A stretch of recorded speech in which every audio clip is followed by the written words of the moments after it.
c'est facile de prêcher parce qu'on a ramassé quelques brochures. Enseigner, mon frère, ce n'est pas une chose facile. Il prend sa Bible en français et il établit une doctrine qu'on doit aller prêcher aux Anglais. On va se moquer de vous. Parce qu'on va te trouver malade. Parce que, regardez, en anglais, le serpent qui séduisit Ève n'est pas, c'est le serpent. The serpent en anglais. Mais le serpent que Moïse éleva, c'est the snake. Vous êtes avec moi? Deux choses, vous voyez. Mais en français, on appelle le serpent. Et un prédicateur francophone va ramasser seulement le serpent et il est excité avec les citations. Il vient, il montre, vous voyez, Jésus disait à Nicodème, de même que Moïse éleva le serpent dans le désert, le Fils de l'homme doit être élevé. Et là, Jésus parlait de sa crucifixion. Amen. Maintenant, lui, il prend le serpent ici de Jean 3, il ramène ça en Éden dans le jardin. Il dit, vous voyez, comme le serpent c'est Jésus, alors le serpent a été maudit dans l'Éden, donc Jésus était maudit. Et les gens ont peur d'une doctrine pareille à Brazzaville. Je me suis dit, frère, on était là avec le pasteur Bateta en 2007, dit, assis-toi. Écoute, vous voyez, vous les francophones, hein, vous avez un problème ici d'abord. Regarde, une doctrine grande et compliquée qui est née de suite d'un problème de langue. Voyez, voilà pourquoi un docteur c'est quelqu'un qui doit aller suivre même d'autres langues. Parce que tu es censé enseigner pas seulement aux francophones. Ça va être la même chose pour les Indiens. Peut-être le snake et le serpent, chez les Indiens c'est autre chose. Alors, si tu veux parler, prends l'anglais. Prends l'hébreu, prends le grec, au moins le champ d'étude est limité. Ça t'aide à avoir quelque chose avec lequel prêcher à tout le monde. Amen. Donc ici, c'est quelqu'un qui a fait quoi dans le cause d'interdiction? Il a mal placé la parole. Ça, c'est un exemple. Je vais vous donner un autre exemple. Donc, quand nous parlons dans Luc 17:30, ce qui arriva du temps de Sodome arrivera de même au jour du Fils de l'homme. Les hommes mangeaient, buvaient, mariaient, se mariaient et mariaient leurs enfants. Il en sera de même au jour du Fils de l'homme. Jésus continue et dit, des deux qui seront sur un lit, un sera pris et l'autre laissé. Il prend encore des deux qui étaient sur un champ. Un sera pris et l'autre laissé. Des deux femmes qui moudront ensemble. Un sera pris et l'autre laissé. Donc vous voyez que Jésus est en train de parler de l'enlèvement dans beaucoup de facettes. Il ne prend pas une seule facette. Deux femmes, deux catégories d'églises. Amen. Il y a des églises, l'enlèvement, ils vont seulement parler, mais cela ne les concerne pas. L'enlèvement, donc personne parmi eux ne participe à l'enlèvement. Comme dans les examens d'État au Congo là-bas, sur 200 participants néants aux examens d'État. Donc il y a des églises où ils font les néants. Est-ce que vous êtes avec moi? Pourquoi les néants? Parce qu'ils s'y prennent de la mauvaise manière. Ils vont attendre l'enlèvement à leur manière. Par conséquent, c'est néant. 183 candidats aux examens d'État. 180 néants. Donc 0 néant. Ils ont tous échoué. Deux catégories d'églises. Donc il y a des églises, si tu veux l'enlèvement, il faut d'abord quitter là-bas. Amen. Comme par exemple l'église qui ne croit pas que la colonne de feu entre dans Branham. Parce que le mystère du Fils de l'homme, c'est la colonne de feu dans l'homme. Et cela est lié à la translation. C'est la chose qui a causé la translation, le changement d'Abraham et Sarah. Nous montrer la colonne de feu au-dessus de la tête de Branham, ce n'est pas un mystère. Nous parlons de la colonne de feu sur l'épaule de Branham ou à côté à droite, ce n'est pas un mystère. Parce que depuis les âges, la colonne de feu n'a jamais été dans l'homme. La colonne de feu était à côté. Amen. Ce n'est pas une nouveauté. Voilà pourquoi nous devons aller droit à la cible, droit au but. Le Fils de l'homme veut dire le Fils de Dieu dans un Fils de l'homme. Amen. Voilà. C'est alors que nous avons une promesse, nous. Ce n'est pas quand il est sur la tête, quand il est aux épaules. Ça serait une pure distraction pour diluer la teneur de la plénitude de la divinité dans la chair. Ce sont des manœuvres incrédules pour minimiser, banaliser, amen, la teneur de la révélation. Donc là, il ne croit pas bien, donc il ne croit pas non plus au Fils de l'homme. Parce que même si la photo de la colonne de feu a été prise au-dessus de la tête de Branham, mais le Fils de l'homme, c'est Elohim dans une chair. Oh non, mais lorsque la colonne de feu était sur les têtes des gens, ils discernaient les pensées. Voilà même la manifestation. Écoutez, ça c'était simplement pour montrer que ce n'est pas Louis Branham qui fait les choses. Amen.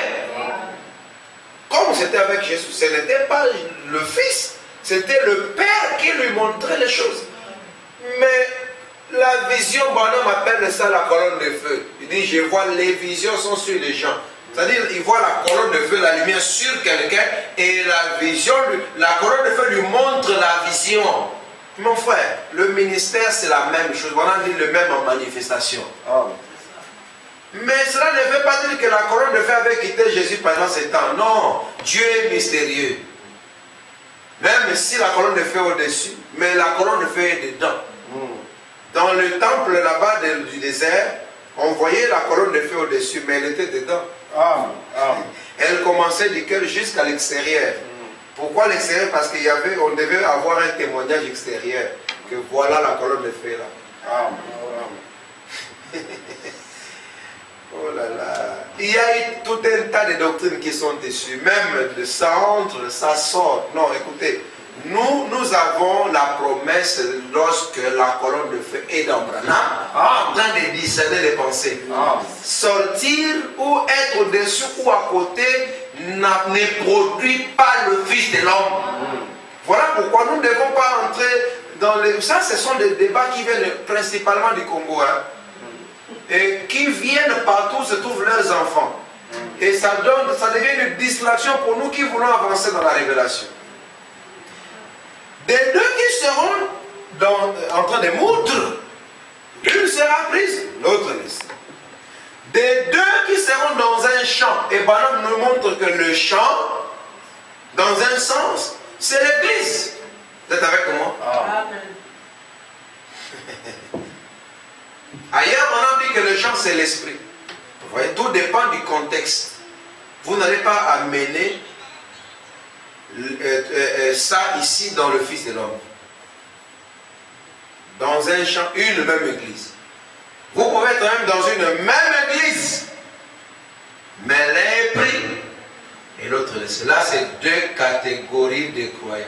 Donc, ça va d'abord des deux catégories d'églises, amen, juste aux deux catégories de croyants dans une église, et des deux qui seront sur un lit.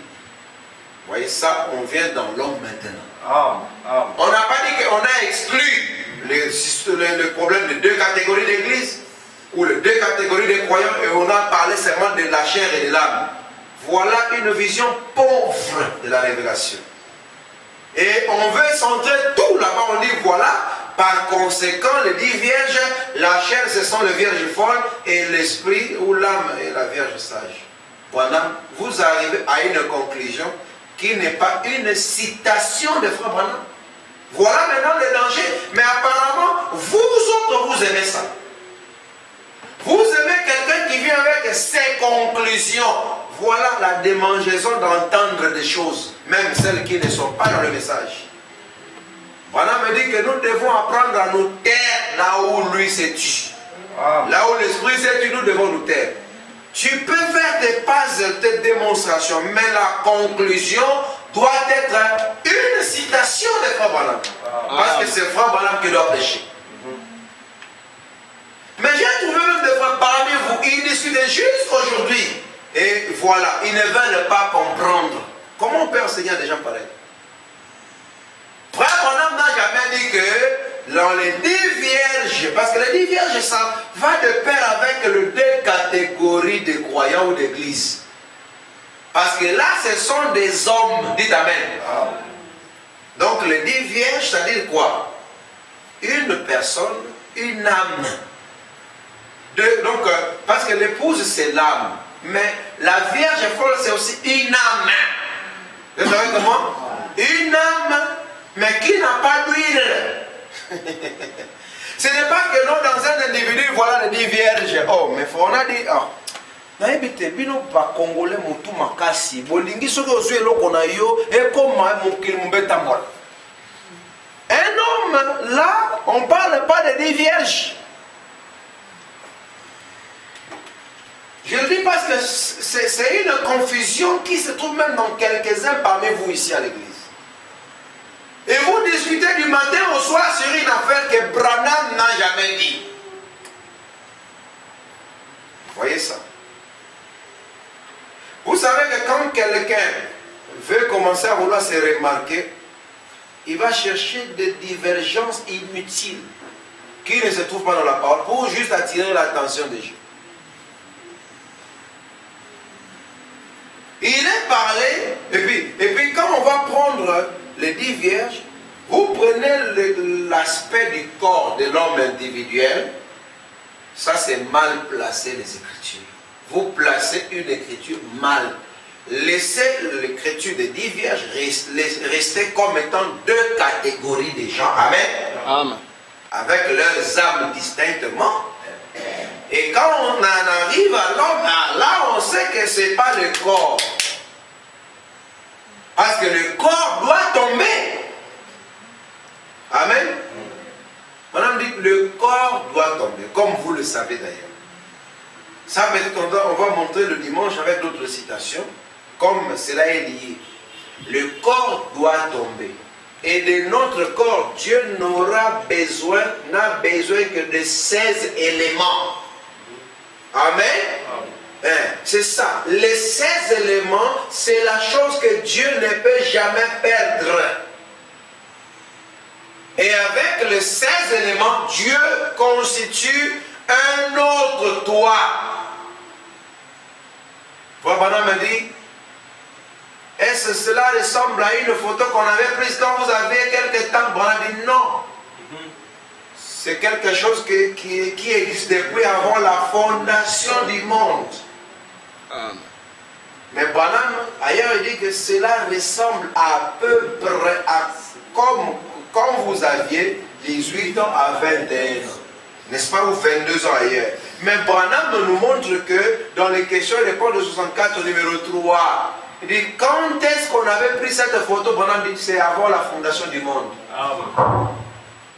C'est comme ça qu'on marche avec la révélation. Amen. Amen. Prendre cette écriture, prendre l'autre et les marier.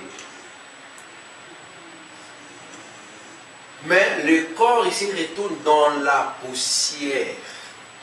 J'aimerais faire ce genre de remarques une fois pour ceux qui veulent recevoir l'enseignement. Alors, laissez-moi un peu avancer. Est-ce qu'on peut avancer, hein? Cela est lié à la notion de corps.